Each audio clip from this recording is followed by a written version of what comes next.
Hello and welcome back to my channel. So this is my very first video about my bullet journal. And I only just recently got into bullet journaling like late 2018, and I kind of formally started it up in January. I think maybe I couldn't wait until January and started it in December. Yeah. Oh, apparently I did. I'm taking a look at it now, and I started it December 18th. So, okay. But yeah, I've been steadily bullet journaling for about a month now, and like obsessively watching every video I can find on the internet. Excuse me. So I think the obsession is here to stay, at least for a while. So, because I've made planner videos in the past, and I, made my love of the planner funness well known, I thought I'd kind of dip my toe into talking about my bullet journal. So I figured what better way than to show you how I designed my February cover page. I can tell you what you're seeing here is really different from how everything ends up. My initial thought, because it's February, was to make something for my birthday, because my birthday is on the 15th. But I ended up going in a much different direction, I think for the better. So you'll see in a little bit.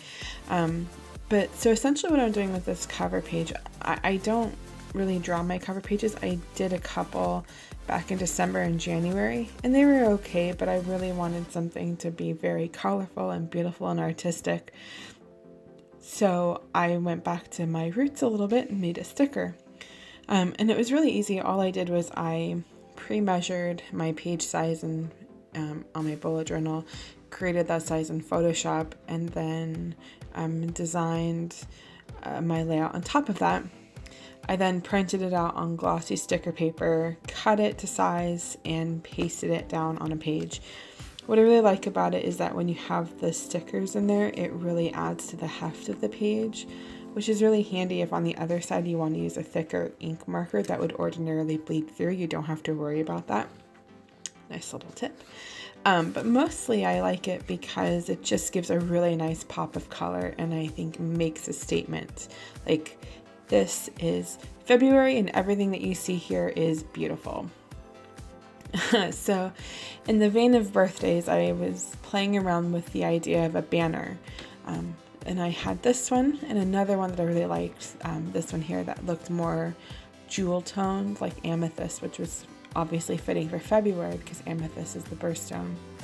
And then this is where I really kind of started to go in a different, even color palette direction, where I end up in a very blue, green, and pink area. Now you can see I'm transitioning over from that like hyper pink color to purples, and we'll be getting into the blues and greens in just a little bit.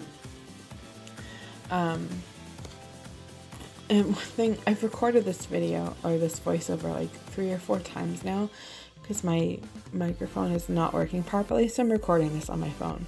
But one thing I've been joking about in every iteration of recording this is that I feel like I never have enough fonts on my computer, so after a project I'll go out and just go on a downloading spree and download 20 fonts, and then next time it comes to designing anything I'm like, oh crap, I don't have anything.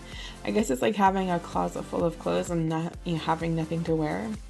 I wouldn't know that problem, but okay, I would.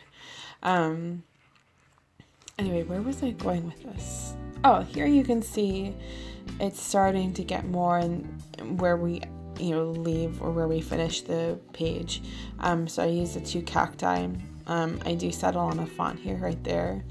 I really liked how the gradient worked in the font. I would have really liked to make that work, but it just didn't. I ended up making that white, which in a way really highlights the intricacy of the font all the more, which I like. It's very much a mix of kind of like super like hyper modern and beautiful contemporary. I love the mix of the design elements, how the you'll see in a bit, the flower that I use is watercolor, but the cacti are so elegantly designed. where am I going with this? Here you can see I was maybe going to go for a different background. This looked a lot better in my mind than it did in actuality, and I'm glad I didn't go in that direction because that would have been bad. Here's what I'm looking for. The actual piece I'm going to use is coming up. I think I just passed it. And what I did is I took it and I flipped it upside down. Oh my god, I'm going to sing the Will Smith song. Don't do it. Don't sing it. So I'm turning it around, and then I'm going to use the blue color background to really, it looks more green when it's printed out than here. I think it definitely, I thought it was more blue, but it turned out green. And I use a slightly opaque eraser tool just so that I still get a little bit of white around the flowers. So it's like diluted watercolor almost. It creates a sort of edge or a border around the flowers going into the bluish green color. I really struggled with figuring out how to place those cacti. Like, do I want them to be cut off at the bottom, or should it just slightly abut the font where it says February? I don't know. But I really like how it came out. I keep forgetting I put the 2018 on there. Like, is that even going to be necessary? I don't know. It might be. We'll see. But what I love most about this is that it really helped inform how I was going to decorate the rest of my spread for the month. It's a lot of like cacti and feelings of calmness and beautiful serene colors, and just focusing on mindfulness and wellness, and I really like it. And let me know what you think of this video. If you'd like to see more like it, I can definitely do that. Maybe one day I'll show you inside a flip through of my bullet journal. I think that'd be pretty cool. But yeah, leave me a comment below, hit that subscribe button, and give this video a thumbs up if you liked it. Thanks so much for watching, and I'll leave you with the outro music. Bye!